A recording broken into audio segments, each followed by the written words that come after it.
Missouri is known for the charm of its rivers, the flowing sounds of jazz, and bustling big cities.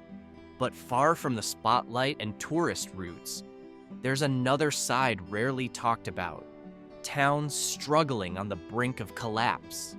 Today, many are left with empty houses with broken windows, dusty wooden boards, and quiet streets lit by dim streetlights. Here, statistics aren't just numbers. They are a real portrait of unemployment, poverty, and crime eating away at the foundations of society. Yet, behind these grim stories, there are still traces of hope fighting not to fade, even as they are slowly worn down by time.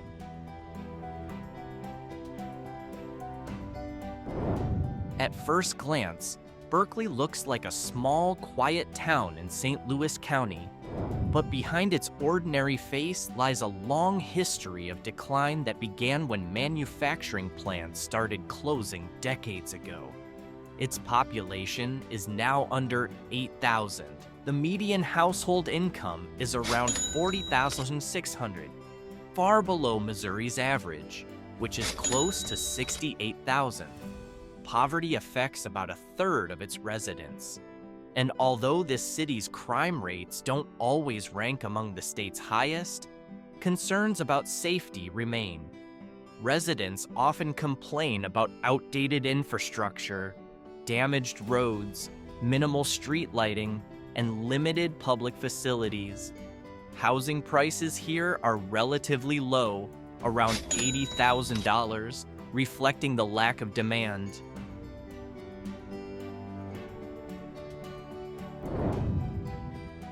With a population of about 16,000, Sikeston is far from its heyday as a manufacturing and agricultural hub. The median household income is actually higher than often reported, at around $53,200, but still well below the state average. Sikeston's biggest problem is crime. Recent data shows a violent crime rate of 1,479 per 100,000 people, and property crime is even higher, 3,545 per 100,000. This means the risk of becoming a crime victim here is well above Missouri's average. Plus, residents often have to travel outside the city for better job opportunities. As the second largest city in Missouri, Kansas City has great economic potential, but also an equally heavy burden of problems. The median household income is around $55,200, and in certain areas, the signs of economic decline are clear. From empty storefronts to unkempt houses, the most concerning issue is crime. Kansas City's total crime rate is around 9,454 per 100,000 people, far above the state average. Its homicide rate is also one of the highest in Missouri, at about 35 per 100,000 people. While there are ongoing infrastructure improvements and revitalization programs, many areas remain trapped in a cycle of poverty, violence, and limited access to public services.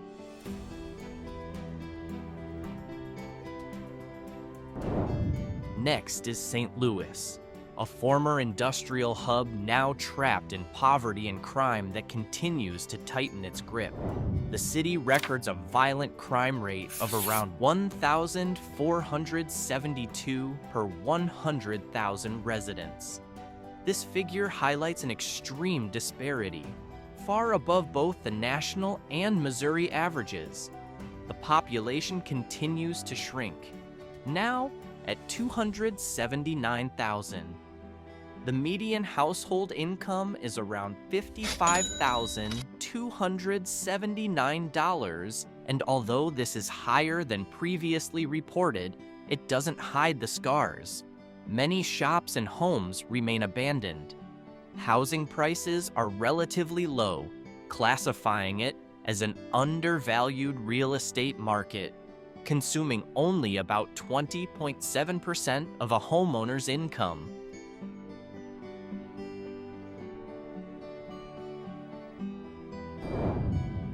Moving west, Springfield, once known as the Queen City of the Ozarks, is now in an economic decline. The median household income is around $50,000, slightly below Missouri's average. But the real problem lies in the job sector. Unemployment is higher than the state average, and many residents are forced to seek work outside the city. The violent crime rate is recorded at 1,170 per 100,000 residents, far above normal. High rates of robbery and assault make many residents reluctant to go out at night. Aging infrastructure and a limited police presence further worsen the situation. Today, the population is around 170,000, but parts of the city appear deserted, with empty houses and abandoned buildings. Springfield's decline began in the early 1990s, when manufacturing and agriculture started to fade.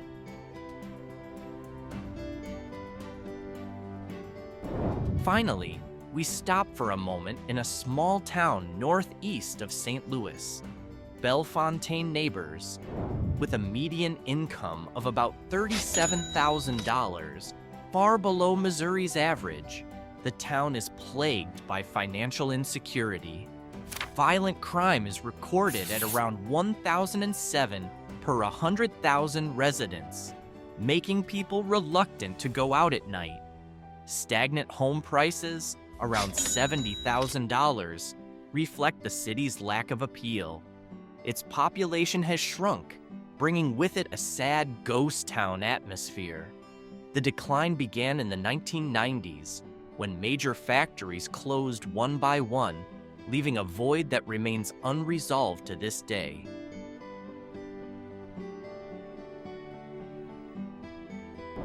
On the banks of the Mississippi River, Caruthersville was once a thriving small town supported by agriculture and manufacturing.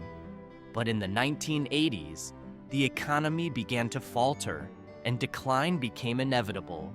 The population is now only about 5,000, a drop of nearly 6% compared to 2020.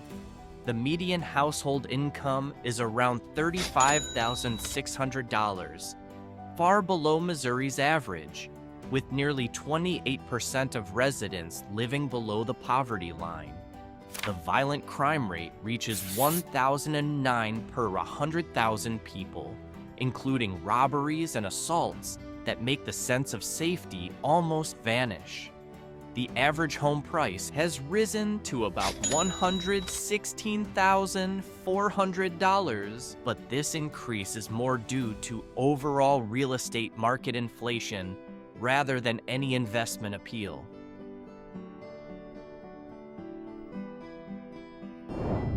Not far from there, Charleston holds a long history as a cotton farming and agricultural processing town.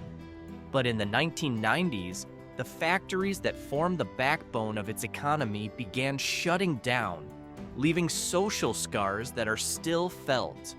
The current population is only 4,397, with a poverty rate of around 31%.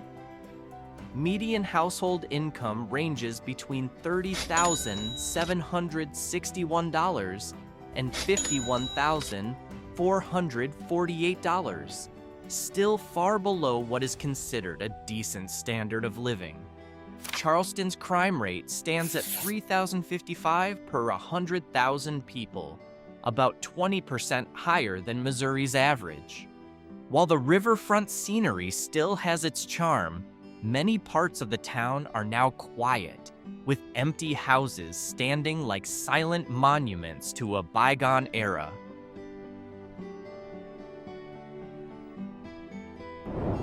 Ferguson drew global attention in 2014 when the shooting of Michael Brown sparked major unrest and reopened deep wounds about racial inequality. Since then, the city has continued to struggle with complex socio-economic challenges. The population is now about 17,700, down from 18,527 in 2020. The median household income is $46,106, with nearly 25% of residents living in poverty. Crime in Ferguson remains high, including armed violence, robberies, and shootings that often haunt the night. Public infrastructure still falls short of meeting the needs of all residents. Schools lack resources, and access to health care is limited.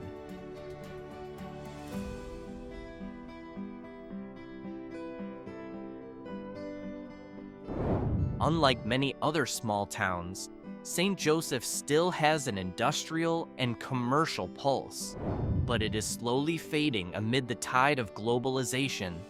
The population is about 72,473, with a median income of $55,578, and 18.7% of residents live in poverty. The violent crime rate is around 756 per 100,000 people, while property crime is also fairly high, indicating a continuing erosion of safety. The average home price is $144,200, yet many properties are vacant or abandoned.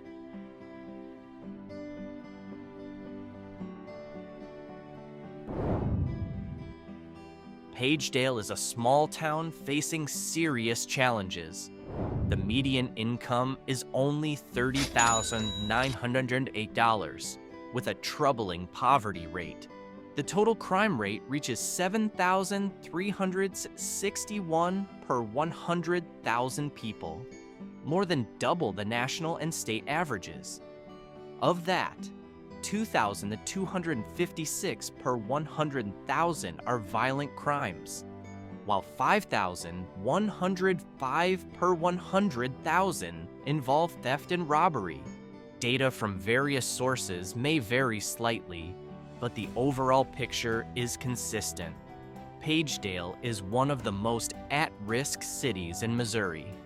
Although the median home price is around $77,500, low buyer interest leaves many properties abandoned or sold below market value.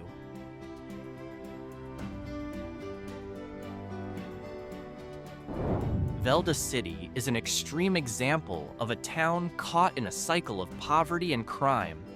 The median income is about $43,125, with 16.6% of residents living below the poverty line. The violent crime rate reaches 6,311 per 100,000 people, making it 13 times higher than the Missouri average.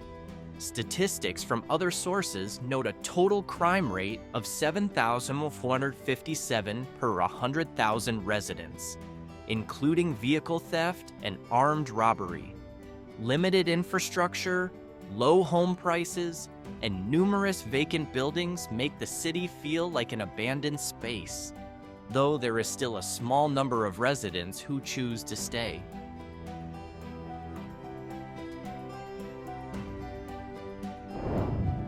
Kinloch was once the first incorporated African-American community in Missouri, with a thriving social and cultural life.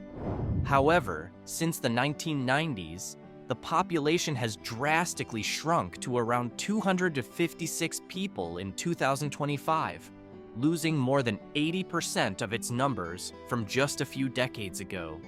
The median household income is about $43,000, with 42.9% of residents living below the poverty line, showing an extremely heavy economic burden.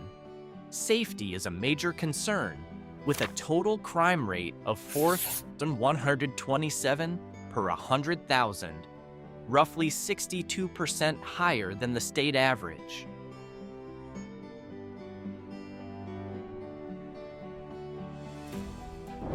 Just a few miles from St. Louis, Pine Lawn faces crushing economic and social challenges. Its population now ranges from 2,600 to 2,800, consistently declining since 2020.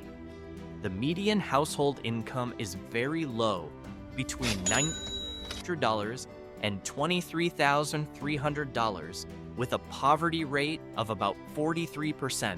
Crime rates are extremely high, including violent assaults, robberies, and abuse, with notable violent crime numbers such as 1,276.5 per 100,000 and property crime exceeding 1,500 per 100,000.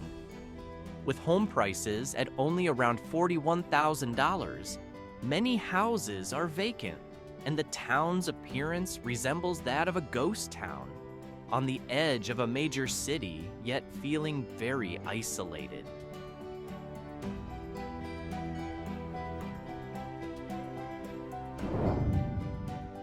Centralia is a little different. A small town that still maintains some degree of social life, but struggles amid a slow decline. Its population has grown slightly to about 4,800 in 2025, up about 6% from 2020. The median household income ranges from $51,800 to $62,000, with a poverty rate of about 12%, lower than many other towns on this tour. Safety is relatively stable. The total crime rate is only about 1,438 per 100,000, much lower than both Missouri and national averages. However, the average home price of $137,700 indicates low property demand and a stagnant local economy. While in better shape than many other towns, Centralia still struggles to maintain its identity, dragged down by the loss of its coal mining industry since the 1970s and carried along by the currents of the modern world.